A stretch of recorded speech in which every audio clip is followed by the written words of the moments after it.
paz do Senhor Jesus Cristo seja com a sua vida, e nesta oportunidade nós vamos falar sobre Gog e Magog, um dia de juízo. Eu quero ler como texto-chave Ezequiel capítulo 38, versículo 2, onde diz: Filho do homem, vire o seu rosto contra Gog da terra de Magog, príncipe de Roz, de Meseque e Tubal, e profetize contra ele. Muito bem, esse é o nosso texto-chave. Nesta oportunidade vamos tratar do livro de Ezequiel, capítulo 38, do versículo 1 ao 6, e capítulo 39, do versículo 1 ao 10. Iremos usar aqui uma visão escatológica pré-milenar, ou seja, acreditamos que os fatos descritos nesses textos que acabei de citar, eles vão acontecer antes do milênio. Então, quem é Gog e Magog? Observe comigo que Gog aparece em alguns textos da Bíblia Sagrada. Por exemplo, aparece em Ezequiel capítulo 38, versículos 2 e 3. E também aparece em 1 Crônicas capítulo 5, versículo 4 e em Apocalipse capítulo 20, versículo 8. No livro de Crônicas, Gog era um dos filhos de Joel, um descendente de Ruben. Já em Apocalipse capítulo 20, versículo 8, ele era o líder da batalha final da história. Muito bem, existem algumas interpretações sobre quem é Gog. Alguns acreditam que Gog é a Rússia, mas na verdade, Gog não é a Rússia, será o anticristo. Observemos algumas provas. Primeiro, se Gog for a mesma pessoa que o futuro anticristo, e acreditamos que é, não poderá vir da Rússia, pois as escrituras revelam que ele virá de dentro do antigo território do Império Romano. De acordo com Daniel capítulo 7, versículo 8, 19 e 25, vemos que esse texto mostra claramente que ele virá de entre os 10 reinos que ficam dentro desse território. E uma vez que a Rússia nunca fez parte do Império Romano, e não será uma das nações às quais deverá vir o anticristo, então está claro que ele não virá da Rússia. Em Daniel capítulo 8, do versículo 9 e ainda versículo 20 ao 25, temos prova de que Gog, ou o futuro anticristo, virá de uma das 4 divisões originais do antigo Império Grego, que se tornou parte do Império Romano, ou seja, da Grécia, da Turquia, da Síria ou do Egito. Uma vez que a Rússia nunca fez parte do antigo Império Grego, vemos novamente que o anticristo ou Gog não poderá vir desse país. Ainda, de acordo com Daniel capítulo 11, versículo 35 ao 45, esse texto revela que Gog, ou o futuro anticristo, virá da divisão síria das 4 partes do antigo Império Grego. Isso também prova que ele não pode vir da Rússia. Muito bem, agora vamos falar sobre os invasores que irão invadir Israel na batalha de Gog e Magog. De acordo com Ezequiel capítulo 38, versículo 4 ao 7, esse texto identifica uma confederação do norte, ou seja, dos aliados de Gog, 9 nações que constituem o exército reunido por Gog para tentar eliminar Israel da terra. E dentre essas nações invasoras estão Irã, Líbia, Armênia, Azerbaijão e, acredita-se, que até o Iraque. Muito bem, quando acontecerá a batalha do Armagedon? Essa é uma pergunta que todos gostariam de obter resposta. Existem, na verdade, algumas interpretações divergentes sobre quando será a batalha do Armagedon, mas eu quero destacar aqui uma interpretação entre tantas. A interpretação que eu destaco é aquela que acredita que A batalha acontecerá no final da grande tribulação. Alguns identificam a batalha de Gog e Magog, de Ezequiel capítulo 38 e 39, com a batalha do Armagedon, aquela que é descrita em Apocalipse capítulo 16, versículo 13 ao 16 e capítulo 19, versículo 11 ao 21. Certo comentarista concorda que a batalha do Armagedon é a mesma descrita por Ezequiel e Apocalipse. Segundo este comentarista, os capítulos 38 e 39 de Ezequiel se referem ao Armagedon. Tais meios de destruição, como uma chuva inundante, sangue, fogo, enxofre, pedra de saraiva, são usados somente no Armagedon. Muito bem, essas afirmações não são figurativas, mas literais, e só podem ser entendidas dessa forma. Pela destruição sobrenatural de Gog e dos seus poderosos exércitos, no Armagedon, Deus será glorificado. Muito bem, em Ezequiel capítulo 39, versículo 4, se observa que os seus poderosos exércitos serão destruídos nessa época. Um fato que prova que os capítulos 38 e 39 refere-se ao Armagedon e ao segundo advento de Cristo. Mas, afinal de contas, qual é o significado do Armagedon? Muito bem, Armagedon, localizado no centro-norte da Palestina, significa Vale do Meguido.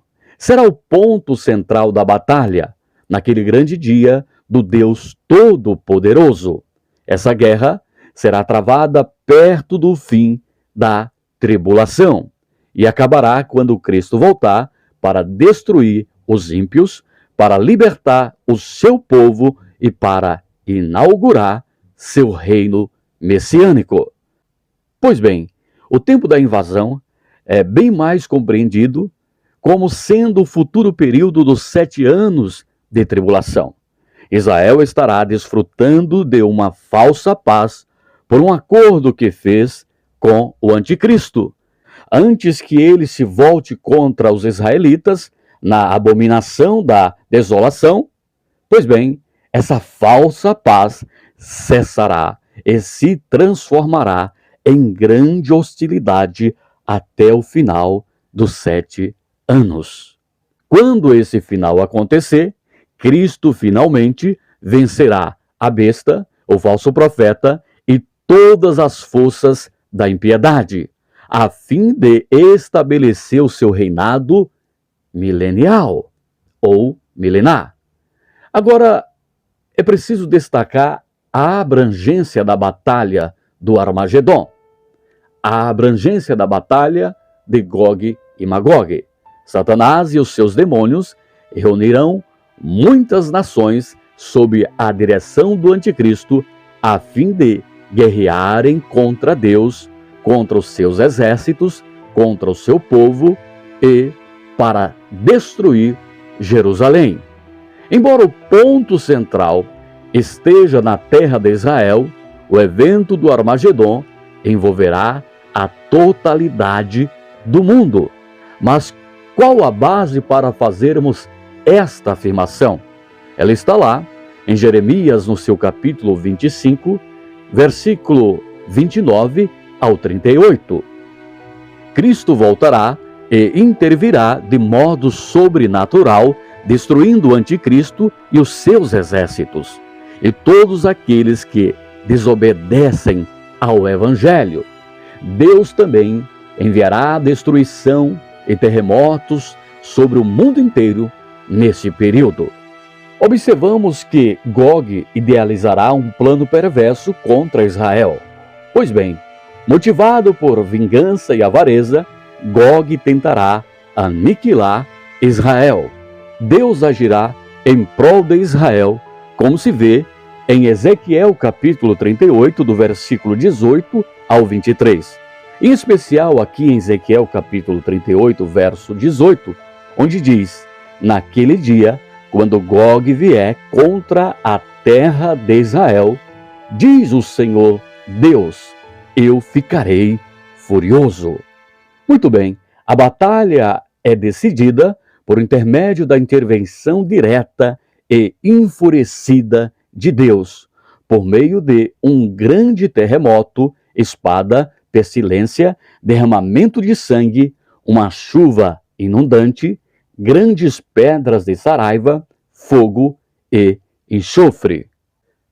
Agora se observa no capítulo 39, do verso 4 ao 9, algo interessante. No final, Gog cairá nos montes de Israel, conforme o versículo 4, tornando-se refeição para as aves predatórias. O fogo irá destruir os exércitos dos que profanaram o santo nome do Senhor. Já no versículo 9, observa-se que as armas de Gog serão queimadas e serão necessários 7 anos para consumir todas elas. Muito bem, observamos até aqui quem é Gog e tecemos alguns comentários acerca desse inimigo de Israel. Agora veremos a diferença entre a batalha de Gog e Magog de Ezequiel em relação a Gog e Magog de Apocalipse, pois trata-se de duas batalhas, uma no fim da grande tribulação, a de Ezequiel 38, e a outra depois do milênio, a de Apocalipse, capítulo 20, do versículo 7 ao 9. De acordo com Apocalipse, capítulo 20, versículos 1 e 10, a batalha de Ezequiel 38 poderá ter duas partes, uma no fim da história, ou seja, no fim da grande tribulação, e a outra depois de 1000 anos de paz. Gog e Magog, juntamente com Satanás, serão finalmente e completamente derrotados, como se percebe em Apocalipse capítulo 20, do versículo 7 ao 10. De fato, é melhor compreendermos Apocalipse capítulo 20, do versículo 8 ao 9, como uma batalha que acontecerá no final do milênio. E existe aqui algumas diferenças entre a batalha de Gog e Magog de Ezequiel 38 e 39 em relação a Gog e Magog de Apocalipse 20. Vejamos aqui algumas diferenças. Por exemplo, em Ezequiel, Gog é um bloco de nações. Em Apocalipse, Gog são todas as nações. Em Ezequiel, Gog vem do norte. Já em Apocalipse, Gog envolve toda a terra. Ainda em Ezequiel, Gog age por ato divino. Já em Apocalipse, Gog é movido pelo diabo. Em Ezequiel, Gog é destruído por espada. Já em Apocalipse, Gog é destruído por fogo do céu. Ainda em Ezequiel, Gog é sepultado em Israel. Já em Apocalipse, Gog é totalmente consumido por fogo. Ainda em Ezequiel, Gog vem antes do milênio. Já em Apocalipse, Gog vem depois do milênio. Em Apocalipse capítulo 20, a expressão Gog e Magog é empregada simbolicamente, representando os últimos inimigos de Deus e de seu povo. É também evidente que Ezequiel trata de um evento e Apocalipse de outro.